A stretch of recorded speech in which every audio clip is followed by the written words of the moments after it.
Good afternoon, and firstly, apologies for the slight delay. We had a few technical issues, but that's the world we live in. However, it does mean we are now live and talking to the UK Property Forum's market. So my name is Matthew Battle, Director of UK Property Forums, and welcome to our fourth webinar, which is Catching the Business Park Bounce. This is an exclusive webinar featuring some of the key stakeholders who are defining the future shape of business, science and edge of town parks. We shall explore this asset class and how it could provide answers for occupiers in their search for low density solutions in the post-COVID-19 world in which we now live in. Feedback is still raw, although interestingly, Savills do have something called the Office Fit, which you can access. And feedback is actually largely anecdotal, but it is fair to say that we're on the cusp of some real changes in the way we use the office and building assets. Will occupiers start to look at different hours of work, or maybe start to downsize from the high density areas, or begin to invest in satellite locations, or maybe just want to have greater control over their environments by moving to a more car dependent locations? There are many, many options on the table.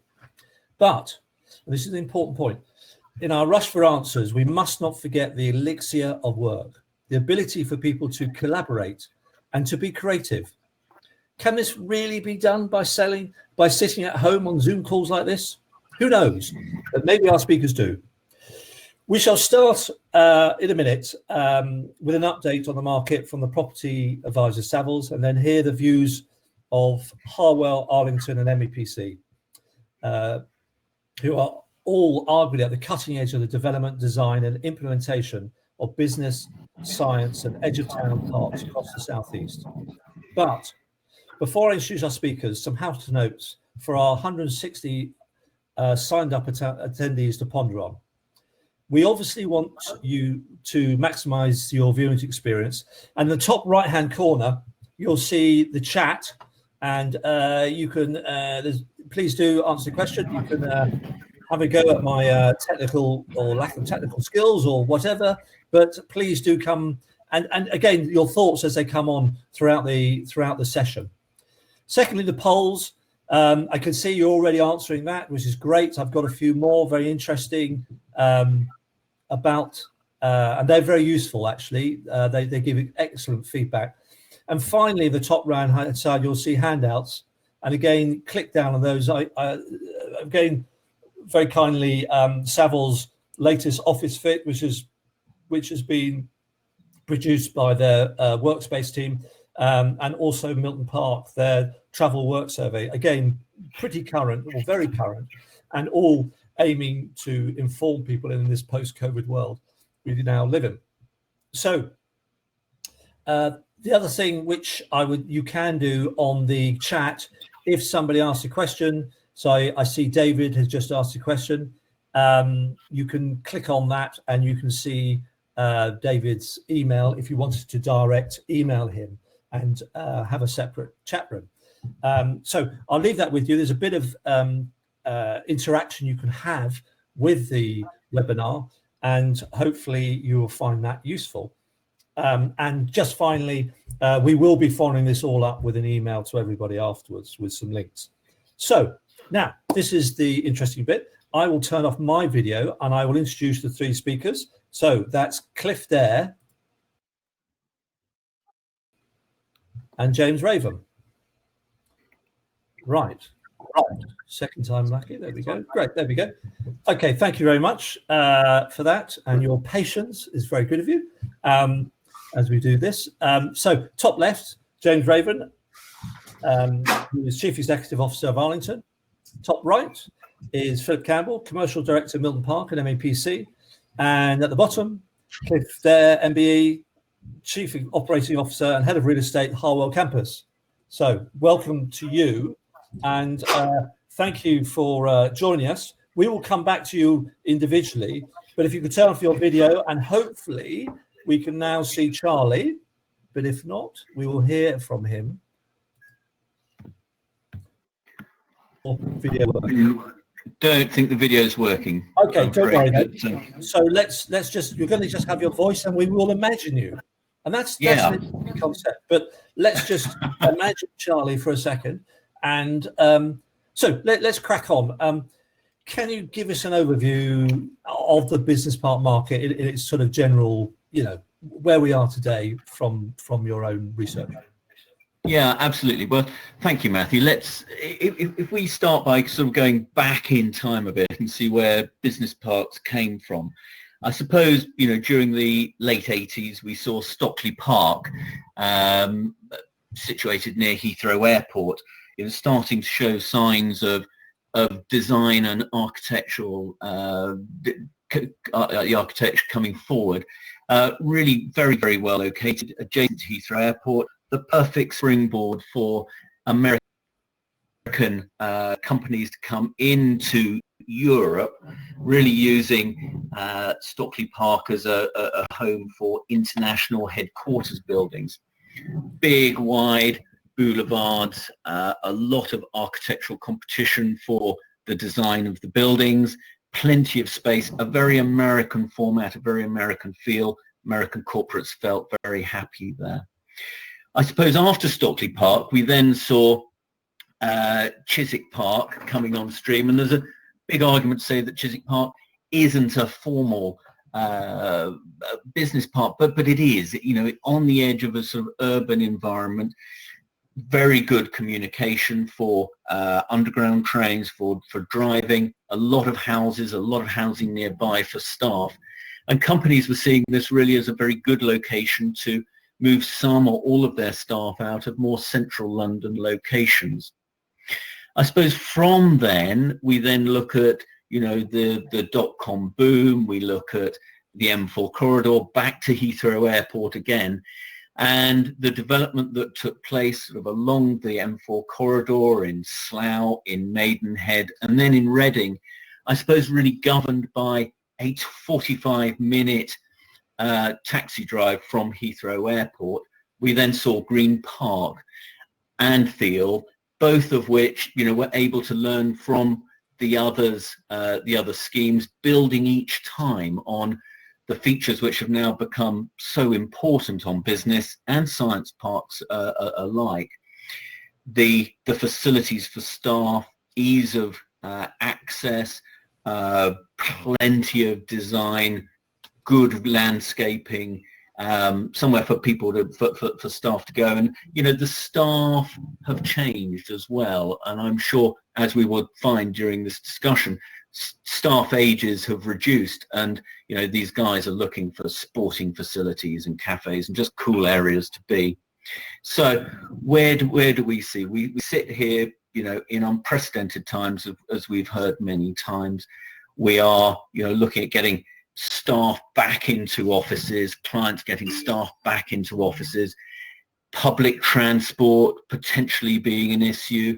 And, I think that certainly our experience is that there is increasing demand for out-of-town locations. So in summary, we've got some great parks through the region, through the country, and it will be interesting to see how they move forward, and I'm sure you'll have the answers.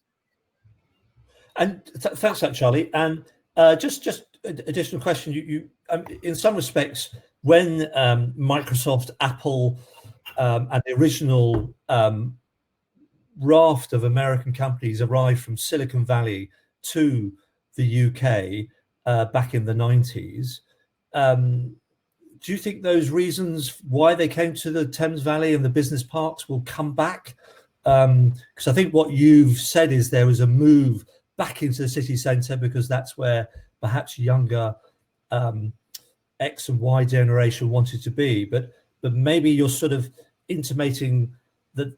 Do you think that could change? Charlie, are you there? No, we have lost Charlie. Okay, fine. Right, well, we have lost Charlie, but if we can come back now. So what we'll do is come on to Cliff. Can you come in? Excellent. Cliff, excellent. Okay, there we go. So picking up on what Charlie very carefully, very ably pointed out before he disappeared into the wilds of Oxfordshire, could you just give an update on where you see the market? And again, I'm very conscious perhaps people are thinking about business parks, but you very much run a science park, which I think has a fundamental difference, Harwell. And I know also with Brookfield now involved or more involved, perhaps you could give us an update on that situation as well. Yeah, sure. I will happily do that. I think let's just take the first bit of your question first, which is, where are business parks as a whole? And I absolutely hate generalizations, and any attempt at that is always, I think, doomed. I think that good places to live and work are going to continue to thrive. And what we have seen, I think, over the last 10 years or so is that people have more choice, and businesses are listening more to their staff in terms of the sort of broader things that are on offer at the places that people work. And that's that's not just altruism. That is a strong retention lead by businesses, that people who enjoy the place where their business is, and are happy there, places to live and work, are the ones that thrive. You're right to call it the difference between a business park and a science park. I would probably argue further that Harwell is completely different, and anyone can give the label science park to a bit of ground they have planning for, but you can't produce billions of pounds of national labs, which we as taxpayers have all paid for, and that creates a gravity and a gravitational pull on its own, which is genuinely unique to Harwell. And I think one of the things we've seen post-Brexit and through COVID and probably post-COVID is the need for sovereign resilience going forward is absolutely essential. And we've seen a really strong and thriving life sciences market, and every indication we have is that's likely to continue. Not just at Harwell. I mean, if you look at a recent CBRE Pan EMEA survey, they found that whilst half of UK occupiers as a whole see their real estate decisions put on hold or certainly paused, almost a third of life sciences occupiers saw no impact at all on their real estate decision making from COVID, which is really interesting, and certainly that is borne out by our inquiries and general sort of mood amongst our tenants. A long answer to a short question. I'm not sure. No, that's okay. That's good. And just a couple of supplementaries of that, and we can come back to the Brookfield in a minute. So, am I right in saying at Harwell you're trying to create a cluster? You're trying to get an area or an environment which can feed off each of the other tenants, because that's sort of the holy grail, really, isn't it? Yeah, I'm actually going to. We're not trying to create. We have created a number of clusters. We have a health tech, an energy cluster, and a space cluster. And these are not just trite marketing buzzwords. We've got over 1,000 people working in the space sector at Harwell. So real people, real jobs in space. And I think the thinking behind this is that science has often worked in stovepipes, and they were missing a trick, which is the cross-pollination of brilliant minds doing brilliant things and colliding into each other. And so clusters as a concept was born, and that allowed businesses within a particular sphere to, I say businesses, but it's the government, businesses and academia, that wonderful triple helix you hear so much of here at Harwell, but allow them to collide and have those sort of hundreds of water cooler moments every day in order to come up with innovation, but also cross-pollination with other clusters repeating the same. And that's really interesting. And do you see the growth being really post-Brexit rather than post-COVID. I know that's semantics, but perhaps it's because we're not post-COVID, we're in the middle of COVID. Fair so enough. We can empirically say that the UK does not manufacture much by the way of vaccines unless you're a dog or a horse, and the government has decided that our sovereign medical resilience, it needs to be bolstered by the innovation and manufacture of vaccines here in the UK. And the Vaccine Manufacturing Innovation Centre is currently coming out of the ground to do exactly that. And goodness me, that's been put into really sharp focus by COVID. And if anything, that's been massively accelerated. But taking your point, I see the impact of COVID in the life sciences sector as really significant. So it's not just, clearly Vimic will be the place where they manufacture, one of many where they manufacture the COVID vaccine when it's invented. But actually there's an awful lot of innovation that's been spurred by COVID. We have businesses on campus which are helping with mechanical ventilation and many others. And I really think that is set to continue when we do hopefully get to the post-COVID environment. I couldn't agree more. And the Brookfield update, how's that changing things? Or maybe it isn't? Well, probably a bit of both is the truthful answer. So, the private sector, so Harwell is configured as a public-private partnership between the STFC, the Science and Technology Facilities Council, and the UK Atomic Energy Authority as the government element, and the private sector element, which is now owned wholly by Brookfield. And to be honest with you, we're mega excited. This is one of the most adroit, largest, and really forward-thinking owners of property, investment managers, whatever you want to call Brookfield, who are turbocharging our growth here. So hold on to your seats, folks. It's going to be a really exciting ride as we build much more, quicker, and continue all the good stuff that's been happening here. Yeah, fascinating. And as you say, would it be, do you think, in the same vein of a mixture of office industrial, or could you see it being slightly broader with, I don't know, mixed use or residential, or is Harwell got a template and it works? I think that's a really, really good question. I think one of the most crucial things is that somewhere like Harwell, which is an ecosystem, has a range of typologies and a range of sizes. So probably the answer is yes to all those questions. So we will have buildings at different price points and in different sizes to allow businesses to spend their entire life, from a 2-person startup to a 2,000 person business.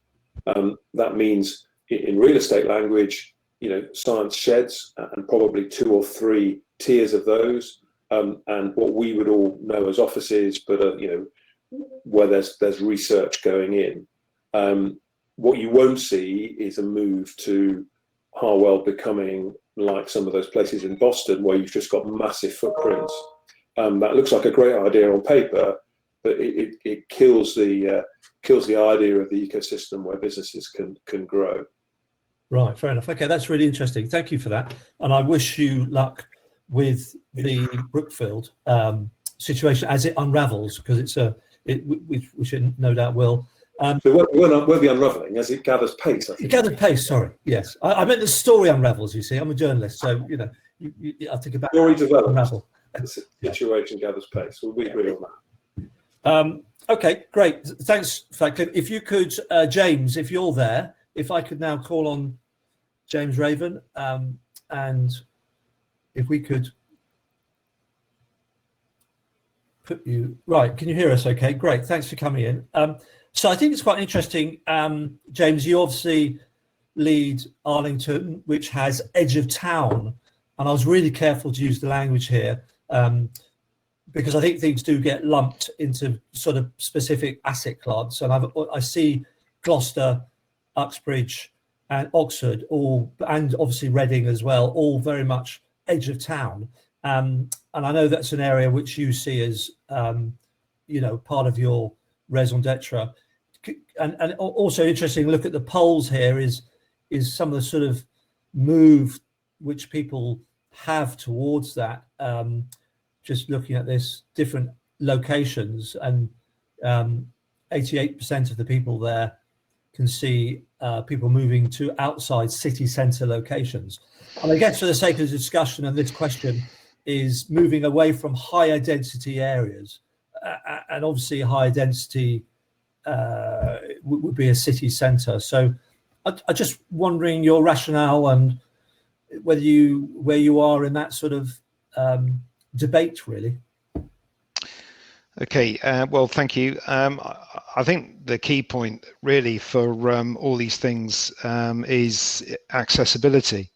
I mean, the main question about the renaissance of business parks, I think, is I kind of question whether business parks or out of town have ever really gone away. I think there's been a lot of reporting about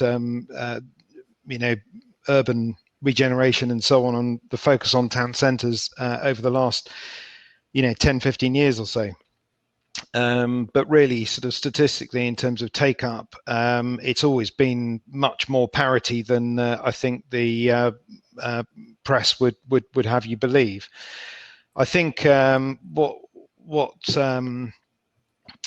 continues to transpire and has really come to force over, I suppose, the last 10 years, and I think COVID will, really accelerate, is the quality of the environment and the flexibility on offer.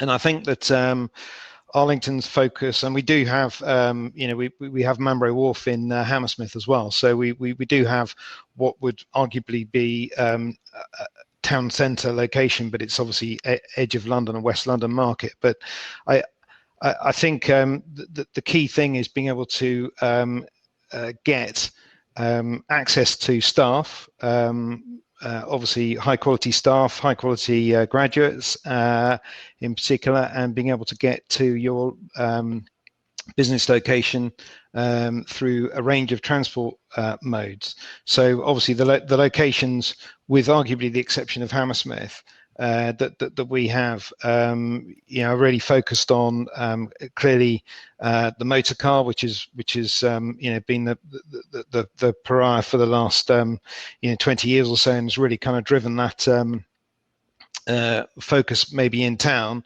but also cycling, walking, and so on, because of the proximity to the to the residential. So, I mean, I think our through the various corporate guises that we've had, our focus on the locations that we have now has really been a belief that the absolutely pure out-of-town motorway junction single-use style of asset really has, the time for that type of asset has really passed.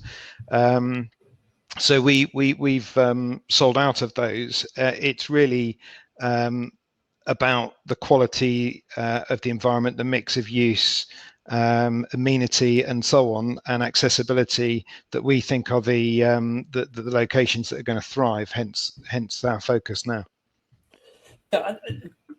You talk about the car. Do you see? I mean, it's interesting. Looking at the polls, I'm just looking at the polls here. Do you think a lot of your business parks would be fair to say quite car dependent? Do you see that as an asset, obviously apart from Hammersmith, but I think I just want to try to say as a transport discussion, where are you with that? Well, as I think I obviously wasn't getting it across. I'm trying to get across the assets where we've invested really, I think, allow a range of transport modes. So yes, I mean, I think it's fair to say the majority of people would probably drive to work by car at our assets, but not at the exclusion of being able to cycle to work or walk to work or what have you, just because of the nature of where they are and the proximity to residential and the urban mass. So I think ultimately we are car dependent, and I think as we shift towards more sustainable cars, electric cars, hydrogen fuel cells, etc., I do think that the car cannot be seen as the pariah that it has been. All sorts of technology is being developed to move away from that. Yeah, and I mean, it's interesting. We maybe your parks. There's a discussion about the hub and spoke idea. Are you in the sense that HQ offices will have a hub, let's say in London, and we're seeing this with a number of corporates, but a spoke in one of your business parks. It was noted in the press that JP Morgan was looking at Basingstoke to do that, and there was a bit of also Santander are looking to consolidate in Milton Keynes, and maybe not quite connected, but on the edge of London, Unilever are looking to consolidate in Kingston. Admittedly, some of these are anecdotal, but the point is, have you seen activity for more activity? Have you seen inquiries yet for the question at hand? Well, look, I mean, I think we've probably seen and heard the same sort of activity that you've heard. I think generally speaking, given the lockdown has only relatively recently eased, I think, and we're only emerging from it, we have seen new inquiries which purport to be of that nature, but we haven't seen anything really solid transact yet. I think it's very early days. But the reality is this enforced lockdown has shown people the benefits of a better work-life balance, of being able to work from home and more flexibility. And working from home has not gone away. I can see on the poll that people will anticipate that there will be more working from home, which I totally agree with. But this whole thing about shifting in town. So, for example, the likes of sort of Google or Facebook, 20 years ago, as Charlie was saying earlier, they'd have been down in the Thames Valley. They're in town, and that's really about sort of Generation Z. But Generation Z is only a very small proportion of the workforce, and once you get to a certain age, not everyone wants to go for a beer every night. You want to be able to afford your own home. You want to maybe have a family and a bit more space, a garden and so on. So you naturally perhaps gravitate further out. And with the best one in the world, I mean, I live in a location in Hampshire, which is very commutable, but if I was going into town every day, it would frankly still be 3 hours of commuting. And I think if you ask people what their issue is, or the real benefit that they've learned from this experience most recently, it is that they don't have to do the commute. I think people now realize the benefits of what the office gives, the innovation, the collaboration, the culture, the brand, the teamwork, etc. So I think that there is no doubt that the office is here to stay, but it has to change. So I think the thesis that if you can create an environment that offers that, but it's 20-minute, half an hour drive away, and your commute is 40 minutes or 1 hour per day as opposed to 3 hours, and you've got that distance between work and home, the separation, I think ultimately that will be seen as a good thing. And I think it just offers people proper work-life balance and flexibility. It is, as I say, probably 70-80% of the workforce are not the Gen Z that everyone sort of seems to be pandering to over the last 10 years. Obviously an important section of the workforce and the future, but there's a lot of people who are highly skilled and qualified who want a different lifestyle and a work-life balance. I think that's the most important thing that people have probably learned out of the last 3 months.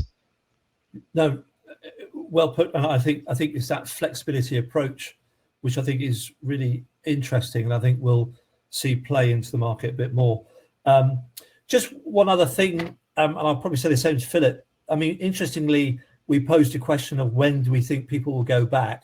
A few people have said January on the poll here, which I must admit was slightly tongue-in-cheek, but it seems to be there's 10 answers there.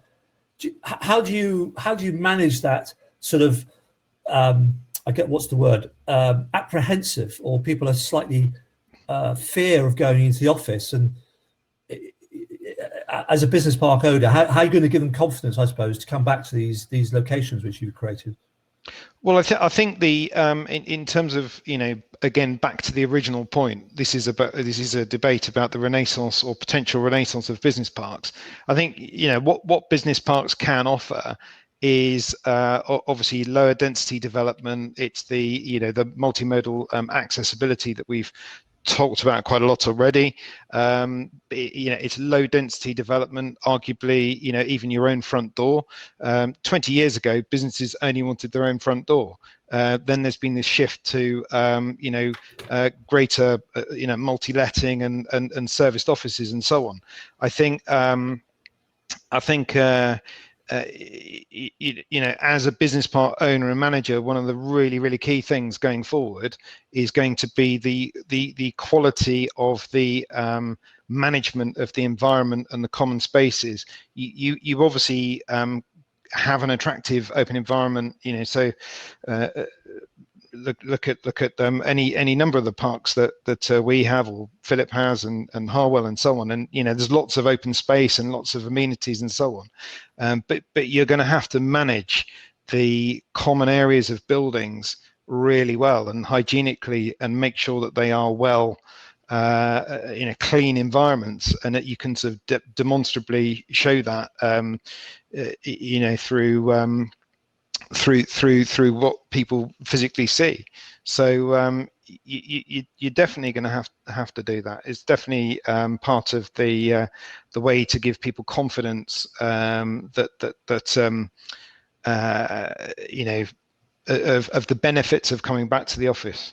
The problem is the government's done such a good job of scaring the hell out of everyone on this, that it's going to be quite difficult to unscare the hell out of everyone. So it's just going to take time. Yeah, it takes time, but I think if we can get the debate going, I think it does give people confidence, and hopefully this is part of that. James, that's really helpful. Now I'm going to ask you to turn your screen and microphone off, and maybe we could come to Philip Campbell from Milton Park. Philip, there we go. Excellent. Philip, do you want to kick off and just, I guess, answer the exam question, as James noted? Is there a business park bounce? Do you agree with that or not? I think that actually, I think business parks have always and out-of-town locations, edge-town locations have always been popular. For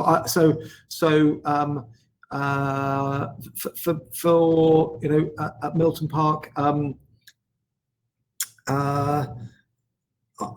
we seeing a bounce? I don't think we've never not seen a bounce. Actually, we acquired, MEPC acquired this estate in the mid '80s, and we've seen it go from strength to strength over that time. And I think you talked to James about travel. I mean, as you know, Matthew, we've been on a green travel mission here at Milton, and we've got a brilliant colleague, Veronica Reynolds, who's our mobility expert and who's a behavioural change psychologist by training. And we've been doing a huge amount of work in encouraging people out of the private car over the past few years, and had some big successes in terms of moving people away from private car and modal.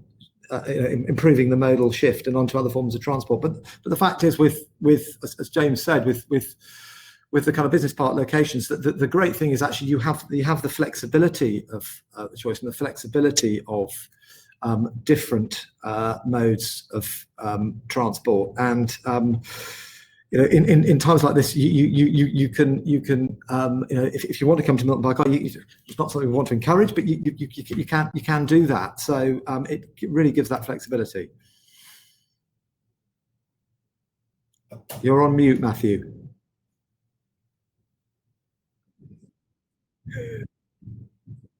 That flexibility which you mentioned, do you think occupiers appreciate? I just trying to define what you mean by flexibility with when you've got a fixed asset like property, and how in a business park environment you can create that flexibility, which maybe at the moment occupiers are really receptive to.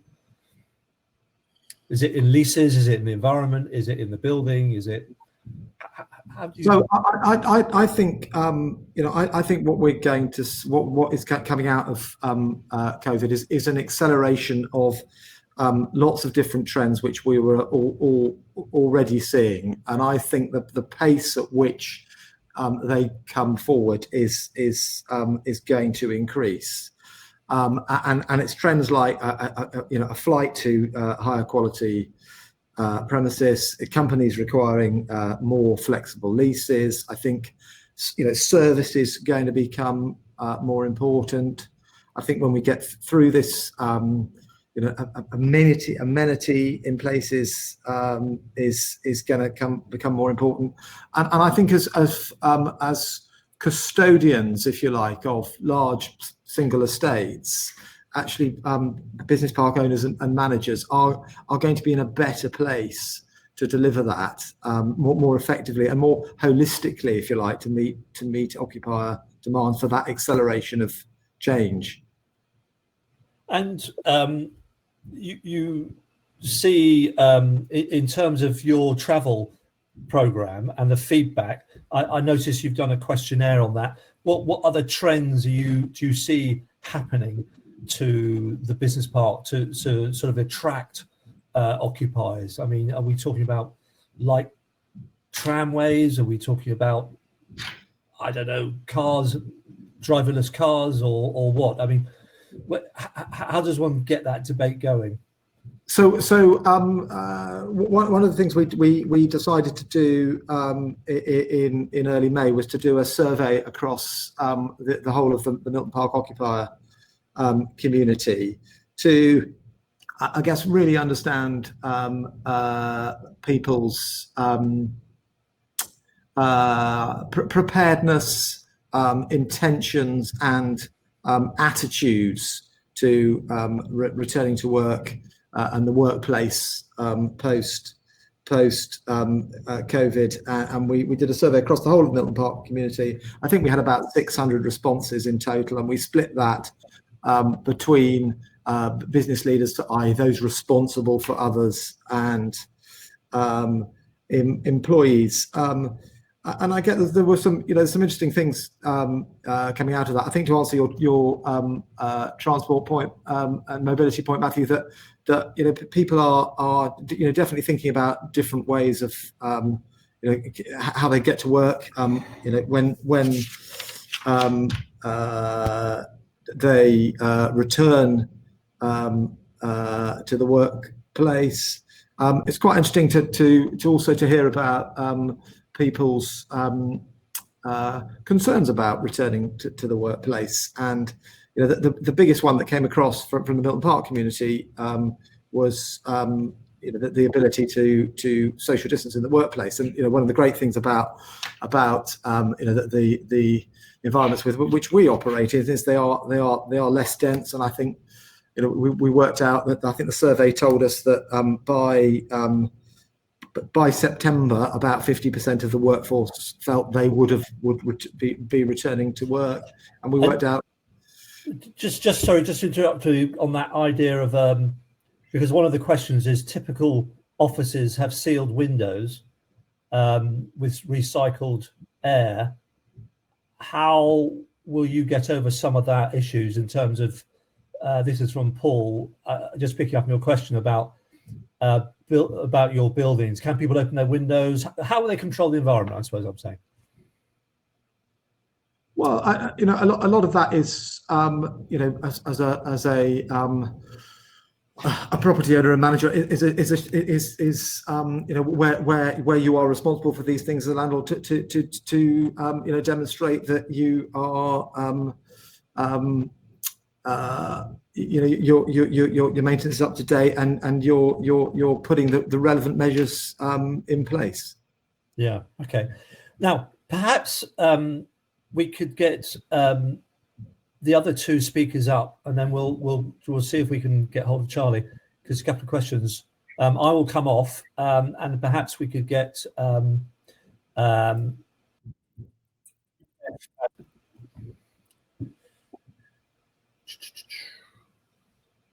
Cliff, are you there? Great. Okay, thanks. I don't know if Charlie, are you there? No, we don't have Charlie still. I hope I am here.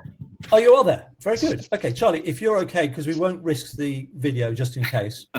But there's a couple of questions here which perhaps we could answer collaboratively. One quite interesting one about the idea of a business village, in the sense that people live, work and play close to, let's say, one of your developments. And I don't know how that would work in reality, but I guess thinking about Green Park in Reading, they have some of that sort of concept there, I guess starting to form. But I don't know, Philip, is that something you've looked at in terms of having more of a residential or a live, work, play idea, or not really, sort of a business village?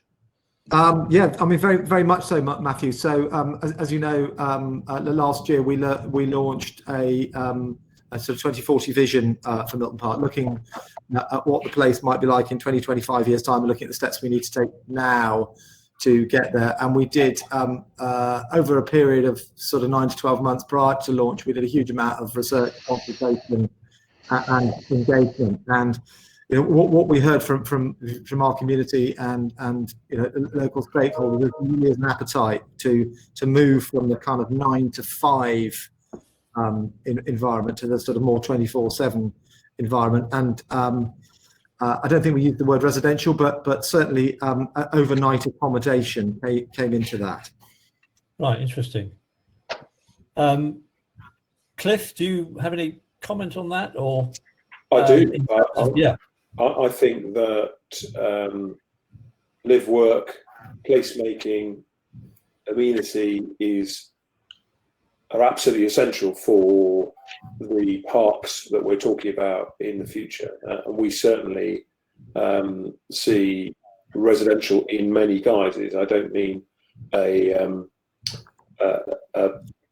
sort of housing development necessarily for sale in the open market. I mean a range of typologies and tenures, short stay, service, etc., in order to facilitate the growth of Harwell. But basically, we have a cohort, 30 universities here every day, people from practically every country around the globe, and we need to be able to deliver a world-class environment where people want to live and work and play. Right, okay, interesting. Just talking about global companies, and maybe Charlie, this is something you can help with.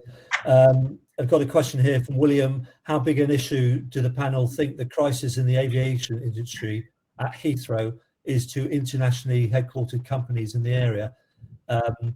Do you see this change? Maybe it's an opportunity, I don't know, for international companies where they see business park environments as a really positive place to be. I just wondered what you thought about that question. Yeah, I think if we pre-COVID, then yes, if Heathrow Airport had closed down, I think it would have been a disaster. But I think that we've all lived to adapt the way in which we communicate. We spend our day now on Teams and Zoom and other video conferencing facilities, and I'm sure that's going to have a major role, and that will be part of the change that we and international businesses go through when carrying out business in the future. It may be a temporary gap, but I don't think it'll be a problem long term. Just one other thing, Charlie. Is there anything you wanted to add? Sorry, I didn't bring you in, but with technical problems, you wanted to add to the conversations we had earlier on, or any comments? If not, I've got a question to ask.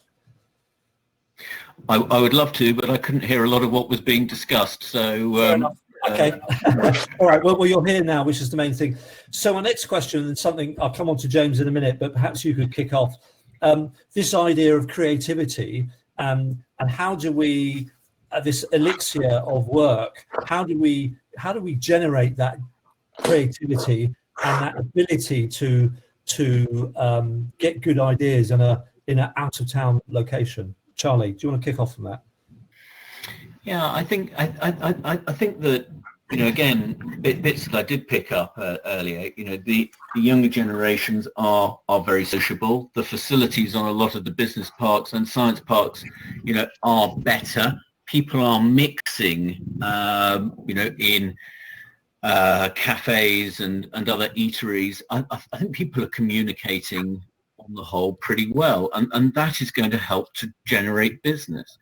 You know, certainly where sports facilities are, you know, that's really important. And, you know, looking at the 3 parks that we've got represented here today, you know, a lot of these companies have a great deal of interaction with young professional teams, sports teams, sports facilities, etc. And these all help to build a much better working environment and help to cross-sell and get ideas going.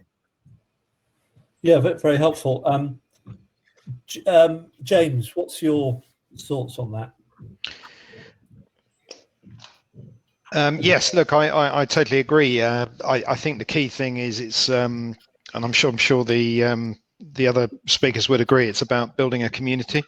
I think the implication of saying that you can't be creative out of town versus in town, to me, is probably, maybe I've got a twisted mind, but it sort of seems to be linked to standing in a bar or alcohol, because that's kind of the key difference, really, of being able to be in town and have you know, the implication of not sort of driving. Yeah, I think if you create the right environment, you are building that community. You've got all the facilities, and you manage the events and enable the communication lines between the businesses that are seeking to collaborate, because they really are. You know, the word cluster, I think, was mentioned quite a few times earlier, and that's precisely right. And also, I think, particularly, you know, with the sort of, there is a shift more towards life science. I mean, you know, for example, Arlington, you know, is perceived as being a business park developer owner, but just, you know, factually, 2/3 of our income comes from life science businesses. Across the whole business, it is definitely a strong area of growth, and these businesses are not, you know, quite as uber protective about their IP. Well, they are protective about their IP, obviously, because that's the value, but they're not protective about you know, keeping their communities insular. They want to engage, and they want to share ideas and you know, enjoy that collaboration. So there's definitely lots of knock-on benefits of that, and I just don't see why that can't be done equally well in a you know, edge of town or out of town environment, if you create the right if you manage it in the right way and you create the right amenity and environment. Yeah, that's very interesting, and I think that life science discussion is a different type of occupier. I mean, Charlie starts off the whole session talking about the early adopters, if you like, coming from America, the US, to Stockley Park, and I think we're now a long way from that, and a very different tenant mix, I think, is what you're saying, and probably what's going on in the Arc as well is all part of that. Philip, I think there's a lot of US investment behind that as well. So yes, it's still, you know, it still does involve, you know, the US has definitely not gone away, and you know, look at Harwell. So it's true. Okay, okay. Philip, would you agree with that sort of change of tenant mix and the different type of people looking at business parks now? When I say different, I mean it's evolved from the early days to where we are now, perhaps more. Massively, James. I mean, if you take Milton Park, for instance, if you rewind, back into the mid '80s when MEPC acquired it, it was actually called Milton Trading Estate, and we've evolved massively since then. And there's an idea of attracting spin outs, which occurred here in the ’90s through Messrs Lang and Cross, has completely snowballed, and more I think well over 50% of our income now at Milton is from life science businesses, and I see that continue to grow. The government is going to continue to invest more so, I think, in a post-COVID world now in that whole sector, and it is going to encourage commercial investors to do the same as well. So I see that continue, and in fact, Milton, over the last sort of 3 to 4 months, we've actually been incredibly busy during lockdown, and I must pay tribute to all my team and all our consultants and suppliers, and who've really and people at the council who really helped us. But we've done something like 10 lettings. I think we've done 6 or 7 in lockdown. So stuff is still happening, but all with science and technology companies. Okay, interesting. Yeah, thank you. And interesting question here: do we feel planning reform is too focused on residential development rather than commercial? Latest announcement by the PM. That's from a colleague at Savills, Charlie. I won't say who, but I don't know what the panel feel about the sort of what planning reform. This is every year. The Norman St. John Stevens quote about the ratchet effect. Every year, planning has got more complex, more expensive, and longer throughout my career, and I have seen no on-the-ground evidence of planning reform at all. The private sector are pretty much to blame. All the good planners were nicked by private sector businesses over the course of the last 15 years, coupled with degrading of the benefits and perks in terms of pensions and what have you within local authorities that meant that people are not of requisite quality sat in local authorities to take decisions. So I see no reform. I think the need for it is desperate, and whilst we've never not got a consent we wanted at Hartwell, it is a journey that is unnecessary, torturous, in my opinion. Sorry, Philip, I jumped in front of you there, mate. No, I mean, I was just going to say, planning reform, we're very lucky actually at Milton, because back in 2011-12, 13 in fact, we put in place a simplified planning arrangement called a local development order, which sits across the whole estate and is designed to last for 15 years. And within parameters, we can get planning consent within 10 on a 10-day notice to the local authority, and they have been brilliant actually at confirming back to us within 10 days that we've got all our approvals. And I think there's been something like 600,000 square feet of development off the back of that local development order process in the last sort of 6 or 7 years. So that reform has been brilliant, but it was a very localized thing that we put in place with support from national and local government. And I would say simplifying planning is not easy. That whole process nearly killed me, quite frankly. Yeah. Well, you don't look too bad, Philip. James, just a quick one. That's okay. James, as we're sort of getting towards the end, could you see another edge of town business park happening while in the sort of next 5 to 10 years, or do you think the parks which you're involved with are a unique product of the mid-90s, if you like? I think it's going to take quite a while to for the sort of current market circumstances to flow through and see what the overall nature of the demand is going to be. I think obviously there is the sort of, you know, the two ends of the spectrum, the clearly unhealthy levels of office density that have been driven by corporates are going to need to be relaxed to a degree because of circumstances, but at the same time, you know, more working from home is, you know, and flexibility is ultimately going to also lead to the need for less space.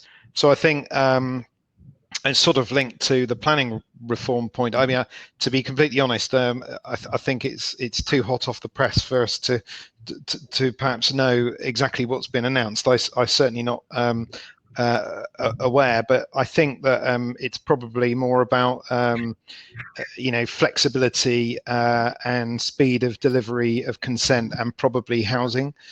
From I saw that question. So you know, I think that and also there's a question actually looking at this about Thames Valley Park and vacancy there. And I think this all flows through to the quality, best connected, best amenitized, best managed environments winning out, and those that are you know, ultimately more fragmented and not as well located and not as accessible and not as well amenitized will ultimately you know, continue to be a challenge. So I think if the planning system is ultimately allowing redundant use to redundant office space to become residential, which I suspect is part of the drive, then that obviously has created over the last few years a much better supply-demand dynamic that actually is genuinely leading to rental growth, allowing people like us to put in our capital and Brookfield to invest and so on. I know that's for a slightly different reason, but it's if you think of where rents were 25 years ago, in real terms, office accommodation in our market is incredibly cheap. It's so cheap to occupy, and it is only really the last 3, 4, 5 years that those dynamics have allowed the rental growth. So I think ultimately it's going to take a while to flow through before anything can really get off the ground. I don't see it happening immediately, despite the fact that I see you know, someone's popped up saying about Swindon, maybe a sort of particular driver for that, obviously the science sector. You can never keep a good town down. That's Swindon. So, Cliff, just before we sign off, and I'll get Charlie to say a few words as well. Cliff, there's a question for you there. Do you have any university presence on the site at Holwell? Yeah, we've got, you know, 30 universities here on any given day. You know, there are universities from all over the UK and all over the world. So I suspect the question was more sort of, is do they have a building? No, they tend to be using facilities. But it's part of that triple helix I touched on earlier, you know, government, academia, and the private sector. Okay, that's really helpful. Charlie, is there anything else you want to add to some of those comments and what we've heard today before we wrap up? I think what I would just like to say is that I think whilst, you know, I would agree with James about, you know, seeing business parks coming on stream, I think what we will see in certain areas, you know, Oxford and the area that the four of us cover, we will see development of science parks coming on. And I should think, you know, if we're sitting here in 10 years' time, we will probably see another, you know, 2 or 3 science parks which will have evolved over that period of time in the greater Oxfordshire area. Okay, that's really helpful. Now, thank you, speakers. So thank you, Philip, James, and Cliff. If I can sign you off, and I'll put my camera back on once you've very, very much. So we come to the end. I'm conscious that we started a bit late. Apologies about that. A few technical issues. But it's really just a couple of thanks really to the speakers team So that's Georgina, Fiona, Steph and Julie. To my team, Hugh, Debbie and Alan. And remember to Alan Bunce, my colleague, news editor, will be doing a feature on this for next Monday for Thames Tap. So please do read that. We will finally send some notes out this afternoon to you and follow-ups. So I hope you've enjoyed this. We're planning more of these. It's been quite successful. And once again, many thanks for tuning in. And do keep the questions coming. Any feedback, whatever. I'm big and bold. I can take it. We'd love to hear from you. So thanks again to our speakers, and we will see you soon. Bye.